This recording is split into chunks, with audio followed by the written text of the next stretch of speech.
Hi అందరికీ నమస్తే. Welcome to SM Lakshman talks. Sammakka Sarakka, Sammakka Saralamma అసలు కథ ఏంటి? కుంకుమ భరణీలనే ఎందుకు కొలుస్తారు? మేడారం జాతర ప్రపంచంలోనే అతిపెద్ద గిరిజన జాతరగా కీర్తి గడించింది. ఇక్కడి వనదేవతలను దర్శించుకునేందుకు భక్తులు ఎక్కడి నుంచో తరలి వస్తుంటారు. తెలంగాణ రాష్ట్రం ఏర్పడ్డాక 2014లో మేడారం జాతరను ప్రభుత్వం రాష్ట్ర పండుగగా గుర్తించింది. అయితే మేడారానికి ఇంతటి ముఖ్యత ఎందుకు దక్కింది? ఇక్కడ వనదేవతలుగా కొలిచే సమ్మక్క సారలమ్మలు ఎవరు? జంపన్న వాగు ప్రాముఖ్యత ఏమిటి? అసలు ఈ జాతర ఇంత వైభవంగా ఎందుకు నిర్వహిస్తున్నారు వంటి అనేక సందేహాలకు చాలామందికి ఉంటాయి. వాటన్నిటికీ సమాధానాలే నేను ఈ వీడియోలో చెప్పబోతున్నాను. వీడియో చాలా ఇంట్రెస్టింగ్గా ఉంటుంది, చివరి వరకు చూడండి, స్కిప్ చేయకుండా.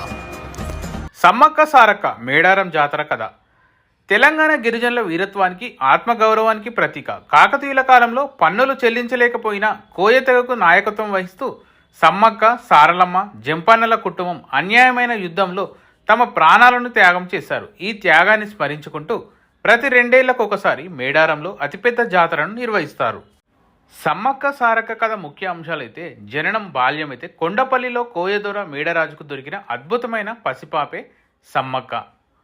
పులుల మధ్య పెరిగినట్లు చెప్పబడే ఈమెను కుంకుమ భరణిగా దేవతగా నమ్ముతారు. మేడరాజు సమ్మక్కకు పెంచి పెద్ద చేసి గిరిజన నాయకుడు పగిడిగిద్దరాజుకిచ్చి వివాహం చేశాడు. వీరికి సారలమ్మ అంటే సారక్క, నాగులమ్మ, జంపన్న అనే సంతానం కలిగారు. కరువు కాలంలో కూడా కాకతీయులు పన్నులు వసూలు చేయాలని ఒత్తిడి చేయడంతో పగిడిగిద్దరాజు నిరాకరించాడు. దీంతో కాకతీయులతో యుద్ధం జరిగింది. యుద్ధంలో పగిడిగిద్దరాజు, సారలమ్మ, జంపన్న మరణించారు. జంపన్న మరణించిన ప్రాంతాన్ని జంపన్న వాగు అని పిలుస్తారు. యుద్ధంలో తీవ్రంగా గాయపడిన సమ్మక్క చిలకలగుట్ట వైపు వెళ్ళి చివరకు ఒక కుంకుమ భరణిగా మారిపోయిందని నమ్ముతారు. మేడారం జాతరను కుంభమేళ తరహాలో తెలంగాణలో నిర్వహిస్తారు. భక్తులు తమ శరీర బరువుకు సమానమైన బెల్లాన్ని అంటే బంగారంగా అమ్మవారికి సమర్పిస్తారు. ఈ జాతర తెలంగాణ రాష్ట్ర పండుగగా దేశంలోనే అతిపెద్ద గిరిజన జాతరగా ప్రసిద్ధి చెందింది. సమ్మక్క సారలమ్మ అమ్మవార్ల గద్దెలు. అయితే సమ్మక్క సారలమ్మ అసలు కథ, కుంకుమ భరణీలను ఎందుకు కొలుస్తారంటే పులుల మధ్య సమ్మక్క దొరకడం వల్ల మేడారం సమ్మక్క సారలమ్మలకు వనదేవతలుగా కొలిచేందుకు కారణాలు అనేకంగా ఉన్నాయి. ఒక కథ కూడా ప్రాచుర్యంలో ఉంది. పూర్వం కోయదొరలు వేట కోసం అడవికి వెళ్ళి సందర్భంలో అక్కడ వారికి పెద్ద పుల్ల కాపలా మధ్య ఒక పసిపాప కనిపిస్తుంది. ఆ పాపను కోయదొరలు గూడారానికి తీసుకెళ్లి దాచారు. పాప గూడారంకి వచ్చినప్పటి నుంచి అన్ని శుభాలే జరగడంతో కొండదేవత రూపంలో ఉందని, అమ్మవారే వచ్చారని మాఘశుద్ధ పౌర్ణమి రోజు ఆ పాపకు సమ్మక్క అని నామకరణం చేశాడు. సమ్మక్కను ఆ ప్రాంతపు కోయ చక్రవర్తి మేడరాజు పెంచి పెద్ద చేశాడు.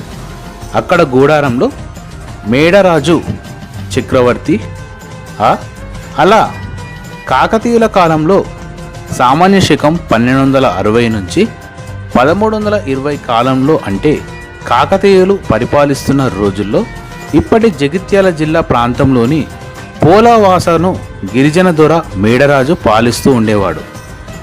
ఇతను తన మేనల్లుడు మేడారం పాలకుడైన పగిడిగిద్దరాజుకు ఇచ్చి వివాహం చేశాడు. సమ్మక్క పగిడిగిద్దరాజుల దంపతులకు సారలమ్మ, నాగులమ్మ, జంపన్న 3 సంతానం కలిగారు. పగిడిగిద్దరాజు కాకతీయుల సామంతుడు. ఆ రోజుల్లో కరువు కాటకాల కారణంగా కొన్నేళ్ల పాటు ప్రజలు శిస్తు కట్టలేరు. కాకతీయుల సామంతునిగా ఉంటూ శిస్తు కట్టకపోవడంతో తన మామ మేడరాజుకు ఆశ్రయం కల్పించడం కోయ గిరిజనులో విప్లవ భావాలు నూరిపోసి రాజ్యాధికారాన్ని దక్కించుకోవాలని ఆరోపణలతో కాకతీయ సామ్రాజ్యాధినేత ప్రతాపరుద్రుడు పగిడిగిద్దరాజుపై సమరశంఖం పూరించాడు. ఇది గమనించిన గిరిజనులు ప్రభుత్వంపై తిరగబడేందుకు సిద్ధమయ్యారు. కాకతీయ సేనలు దండెత్తాయి. ఈ క్రమంలో ములుగు జిల్లా లక్కవరం సరస్సు వద్ద గిరిజనులకు కాకతీయ సేనలకు మధ్య యుద్ధం జరిగింది. ఈ క్రమంలో సాంప్రదాయ ఆయుధాలతో పగిడిగిద్దరాజు, సారలమ్మ, నాగులమ్మ, జంపన్న గోవిందరాజులు సమ్మక్క పగిడిగిద్దరాజు అల్లుడు వీరోచితంగా పోరాటం చేశారు. కానీ కాకతీయుల సేనల దాటికి తట్టుకోలేక మేడరాజు పగిడిగిద్దరాజు సారలమ్మ నాగులమ్మ గోవిందరాజులు యుద్ధంలో మరణించారు. వారి మరణం విన్న జంపన్న అవమానాన్ని తట్టుకోలేక అక్కడి సంపెంగ వాగులో దూకి ఆత్మహత్య చేసుకున్నాడు. అప్పటి నుంచి సంపెన్న వాగుగా జంపన్న వాగుగా పిలుస్తున్నారని చరిత్రకారులు చెబుతుంటారు.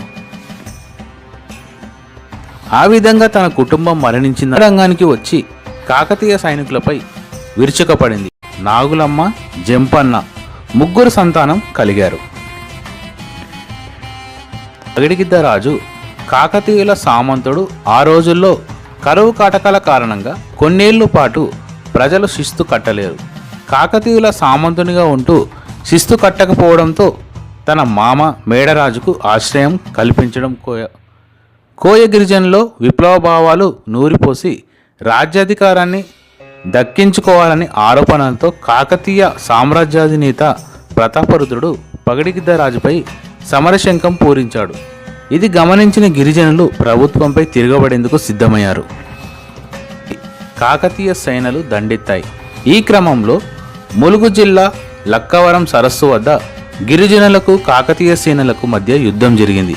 ఈ క్రమంలో సాంప్రదాయ ఆయుధాలతో పగిడిగిద్దరాజు సారలమ్మ నాగులమ్మ జంపన్న గోవిందరాజులు సమ్మక్క పగిడిగిద్దరాజు అల్లుడు వీరోచితంగా పోరాటం చేశారు. కానీ కాకతీయుల సేనల దాటికి తట్టుకోలేక మేడరాజు పగిడిగిద్దరాజు సారలమ్మ నాగులమ్మ గోవిందరాజులు యుద్ధంలో మరణించారు. వారి మరణం విన్న జంపన్న అవమానాన్ని తట్టుకోలేక అక్కడి సంపెంగ వాగులో దూకి ఆత్మహత్య చేసుకున్నాడు. అప్పటి నుంచి సంపెన్న వాగుగా జంపన్న వాగుగా పిలుస్తున్నారని చరిత్రకారులు చెబుతుంటారు. ఆ విధంగా తన కుటుంబం మరణించిన రంగానికి వచ్చి కాకతీయ సైనికులపై విరుచుకపడింది. వీరోచితంగా పోరాటం సాగిస్తుంది. ఆమె వీరత్వం చూసి ప్రతాపరుద్రుడు ఆశ్చర్యపోతాడు. కానీ ఒక కాకతీయ సైనికుడు దొంగచాటుగా సమ్మక్కను బల్లెంతో వెన్నుపోటు పొడుస్తాడు. ఆ గాయంతోనే మేడారం గ్రామానికి ఈశాన్యంలో ఉన్న చిలకలగుట్టకు వెళ్ళి ఆమె అదృశ్యమైపోయిందని చెబుతారు. ఆ తర్వాత చెట్టు కింద ఒక పుట్ట దగ్గర ఒక కుంకుమ భరణిగా కనిపించిందట. ఆ తర్వాత తప్పు తెలుసుకున్న ప్రతాపరుద్రుడు సమ్మక్క భక్తుడిగా మారిపోతాడు. ఆ విధంగా కొంతకాలానికి ప్రతాపరుద్రుడు కోయరాజు కప్పాన్ని రద్దు చేసి సమ్మక్క భక్తుడై కానుకలు సమర్పించాడు. 2 ఏళ్లకొకసారి జాతర నిర్వహించాలని ఆదేశాలు జారీ చేశాడు. ఈ సమ్మక్క సారలమ్మ జాతర అలా మొదలైందనే కథ విస్తృతంగా ప్రచారంలో ఉంది. కుంకుమ భరణీలనే సమ్మక్కగా భావించి అప్పటి నుంచి 2 ఏళ్లకొకసారి మాఘశుద్ధ పౌర్ణమి రోజున సమ్మక్క సారలమ్మ జాతరను భక్తి శ్రద్ధలతో జరుపుకునే సాంప్రదాయం ఏర్పడింది. ఈ విధంగా మేడారంలో అయితే మొదలయ్యింది. ఉమ్మడి వరంగల్ జిల్లాలోని ములుగు కేంద్రం నుంచి 44 కిలోమీటర్ల దూరంలో తాండ్వాయి మండలంలో మారుమూల అటవీ ప్రాంతంలో మేడార గ్రామం ఉంది. ఈ దట్టమైన అడవులు కొండల మధ్యనే సమ్మక్క సారలమ్మలు కొలువై ఉన్నారు. 4 రోజుల జాతరలో భాగంగా గద్దెనెక్కిన దేవతలు చివరికి వనప్రవేశం చేస్తారు. దీంతో మహాజాతర ముగుస్తుంది.